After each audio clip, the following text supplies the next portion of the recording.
Përshëndetje nderuar teleshikues, jemi në edicionin informativ këtu në News 24, do t'ju njohim tani shkurtimisht me informacionet e fundit. Në një takim me demokratët në Tiranë, mes cilëve dhe shumë emra të rëndësishëm Partisë Demokratike, ish deputeti Ervin Saliani, në moton për një PD fituese, akuzoi kryeministrin Rama si autokrat të Shqipërisë, kurse Sali Berishën autokrat të opozitës, që ka mbyllur dyert për Partinë Demokratike për shumë profesionistë. Saliani u bëri thirrje demokratëve të tejkalojnë vetveten dhe të ngrenë PD në këmbë me qëllim për të larguar përfundimisht qeverinë Rama. Në 35 vjetorin e krijimit të Partisë Socialiste, kreu i socialistëve ishte në Dibër, ku tha përpara anëtarëve të partisë se forca politike që drejton nuk ka asnjë ndikim te drejtësia dhe ka lënë atë të bëjë punën e saj. Sipas kryeministrit, këtë mund ta bënte vetëm Partia Socialiste, pavarësisht kostove që u ka shkaktuar. Kreu i Partisë Demokratike Sali Berisha ka zhvilluar një takim me përfaqësues të Komisionit Venecias për t'ju dhënë atyre mendime mbi financimin e partive politike. Sipas shefit të Selis Blu, diferenca mes financimeve të PS-s me PD-n edhe 700 deri në 1000 herë më shumë në favor të socialistëve. Berisha tha se Partia Socialiste ka përdorur paratë e buxhetit shtetit për të falur gjoba, për të dhënë pensione në prag të zgjedhjeve. Kjo sipas tij konsiderohet financimi i Partisë Socialiste, duke përdorur paratë e buxhetit shtetit. Lufta kundër financimit të terrorizmit vijon të mbetet në fokus të autoriteteve ligjzbatuese amerikane. Ambasada e Shteteve të Bashkuara në Tiranë ka ndarë një njoftim të rëndësishëm lidhur me një nismë rajonale për goditjen e krimit organizuar, financimit të terrorizmit dhe pastrimit parave. Sipas njoftimit të ambasadës amerikane në Tiranë, autoritetet ligjzbatuese të SBA-s janë duke bashkëpunuar ngushtë me agjencitë homologe nga Shqipëria, Kosova dhe Maqedonia e Veriut. Kjo jo vetëm që ndihmon Shqipërinë, Kosovën dhe Maqedoninë e Veriut të garantojnë sigurinë e tyre, por gjithashtu forcon aftësinë e tyre për të ndaluar grupe të rrezikshme përpara se ato të fuqizohen dhe të shënjestrojnë Shtetet e Bashkuara, thuhet në njoftimin e ambasadës në rrjetet sociale. Qeveria shqiptare krijon kompaninë shtetërore Albanian Digital Solution me një kapital prej 700 milion lekësh dhe 345 punojësish. Kryeministri Edi Rama e sheh këtë si një revolucion teknologjik, ndërsa Partia Demokratike e sheh si një mënyrë tjetër se si kreu i qeverisë me të tillë të vjedhin paratë e shqiptarëve. Kompanitë e naftës kanë paralajmëruar qeverinë se do të hedhin në gjyq dhe do të kërkojnë dëmshpërblim për llogaritje nën kosto të çmimit të naftës. Në një shkresë drejtuar Ministrisë së Financave dhe Kryeministrit Rama, importuesit thonë se pas reaktivizimit, Bordi i Transparencës ka përllogaritur çmimin e naftës pa marrë parasysh shpenzimet e shkaktuara nga inflacioni dhe ndryshimet strukturore të kostove gjatë periudhës 2022-2026. Ministria e Shëndetësisë ka miratuar një udhëzues për trajtimin hormonal të personave transgjinor në QSUT, përfshirë terapi dhe monitorim të specializuar mjekësor. Vendimi ka ngjallur shqetësim pasi vjen në një kohë kur spitalet shqiptare vazhdojnë përballen me mungesat të theksuara barnash dhe pajisjesh bazë. Kritikët kërkojnë transparencë për kostot e programit dhe ndikimin që ai do të ketë në fondet e kujdesit shëndetësor. Ministria e Shëndetësisë reagon pas reagimeve të forta në rrjetet sociale për terapitë hormonale që do të ofrohen në QSUT. Zëvendës ministria Eugena Tomini tha se udhëzuesi mbi trajtimin hormonal është një dokument orientues klinik dhe jo një protokoll përfundimtar terapeutik. Ajo sqaroi se udhëzuesi nuk përcakton skema rimbursimi për medikamentet hormonale, por përfshin rekomandime të përgjithshme dhe tipe të ndryshme të terapive bazuar në praktikat klinike ndërkombëtare.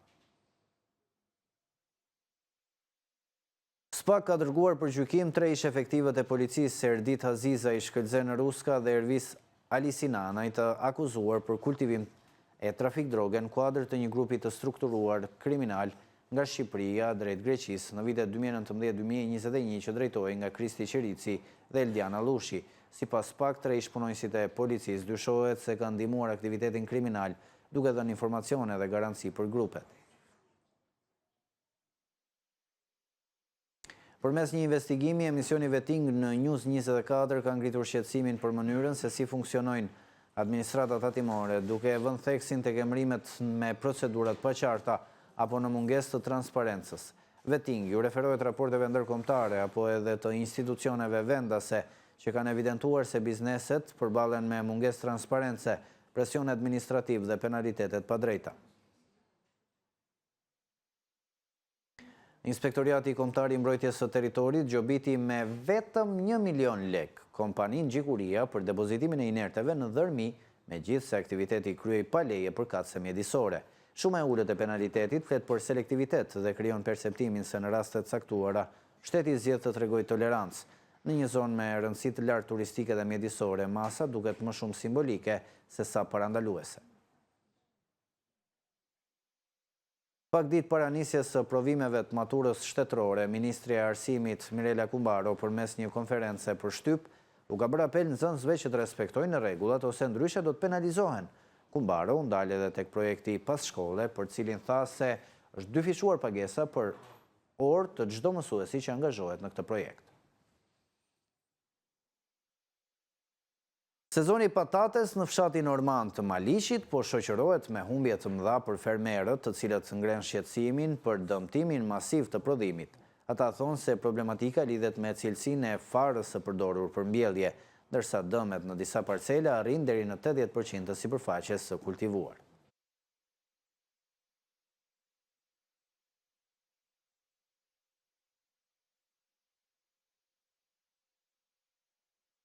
Sot do të mblidhet kuvendi kombëtar i Partisë Demokratike, në cilin do të votohet Këshilli i Ri Kombëtar, si dhe ndryshimet statutore. Në garën për Këshillin Kombëtar do të jenë 456 kandidat, nga të cilët 200 do të shpallen fitues.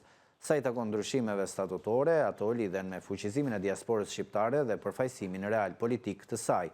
15% në lista dhe në organet e partisë duhet të jenë përfaqësues nga diaspora. Ne do të kemi një komunikim drejt për drejt tani me kolegun Osman Stafa për të mësuar më shumë lidhur me kuvendin kombëtar. Përshëndetje Osman.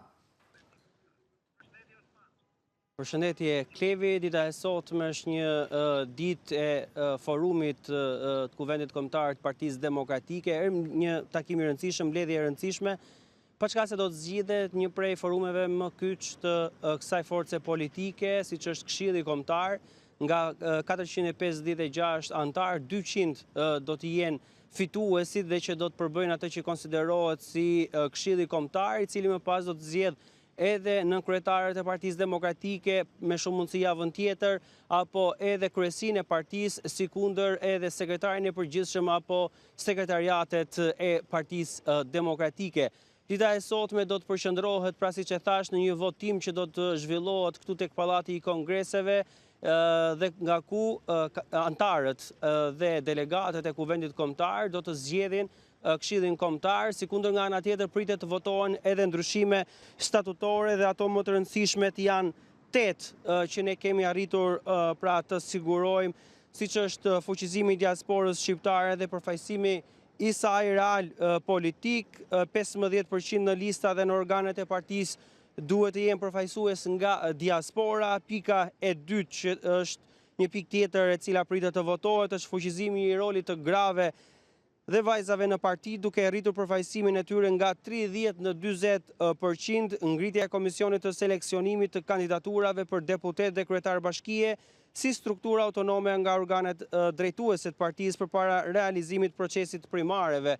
Pra, ka pasur një diskutim të fortë në kryesinë e Partisë Demokratike, nga ku shumica e antarëve i kanë kërkuar Sali Berishës të heqin procesin e primareve, për shkak se konsiderojnë dhe ka gjasa sipas tyre, apo është dhe si e dhënë e primareve të kaluara, se ky proces krijon përplasje brenda strukturave të Partisë Demokratike, duke ndikuar drejt për drejt në proceset zgjedhore. Po ashtu nga ana tjetër, përmirësimi i organizimit bazë të partisë grup seksione dhe nëndega dhe forcimi i kolegjit të kryetarëve të grup seksioneve, forcimi i raporteve mes degëve të partisë dhe të zgjedhurve vendor është një pikë tjetër që pritet të ndryshohet, njohja një statuti të barabartë për të gjitha organizatat partnere të partisë duke respektuar historinë e themelimit të Partisë Demokratike, mbrojtja e të dhënave personale të antarëve të partisë dhe saktësimi i rregullave të shkarkimit të kryetarëve të degëve duke i dhënë më shumë garanci të qëndrimit në detyrë. Po ashtu vlen për të theksuar se nuk është prekur neni i ashtu quajtur Basha, një nen të cilin Sali Berisha e vendosi me njerë pasi erdhi, pra filloi rrugtimin e tij për të ardhur në krye të Partisë Demokratike, duke deklaruar se një kryetar partie nëse humbet zgjedhjet e përgjithshme, ai nuk mundet dot të marrë apo të kandidojë për të rizgjedhur në krye të Partisë Demokratike, por që pas zgjedhjeve të 2025, Sali Berisha i cilësoi ato të vjedhura e për këtë arsye nuk hyri në fuqinë Eni Basha, deklaroi ai, edhe pse kritikët e tij në rastin konkret Ervin Saliani ka deklaruar se ai nuk do duhet të ishte pjesë e këtyre zgjedhjeve pavarësisht perceptimit që apo deklaratave që kanë pasur për procesin zgjedhor të vitit 2025. Këto të paktën pritet të jenë zhvillimet e ditës sotme në Kuvendin Kombëtar, ndërkohë që do të jemi këtu për të pritur dhe zbulimin e listës së kandidatëve të cilët do të jenë për Këshillin Kombëtar, janë 456 emra, ende të papublikuar pra për median se cilët do të jenë personat të cilët do të kandidojnë. Por me shumë mundësi në orët në vijim mund t'i zbulojmë dhe të shikojmë se cilët janë emrat që do të përbëjnë edhe Këshillin Kombëtar të Partisë Demokratike, emrat më potencial apo emrat më të njohur. Mirë Osman, faleminderit për gjitha informacionet që ndave me ne. Faleminderit juve. Kjo ishte gjithçka e përgatitur për këtë edicion informativ, por mos harroni për informacionet më të fundit, mund të shkoni në balkanu.com për të informuar mbi ngjarjet më të fundit nga vendi dhe nga bota në koreale. Bashkë ndajemi këtu, unë ju lënë në shoqërinë e koleges Megi Latifi.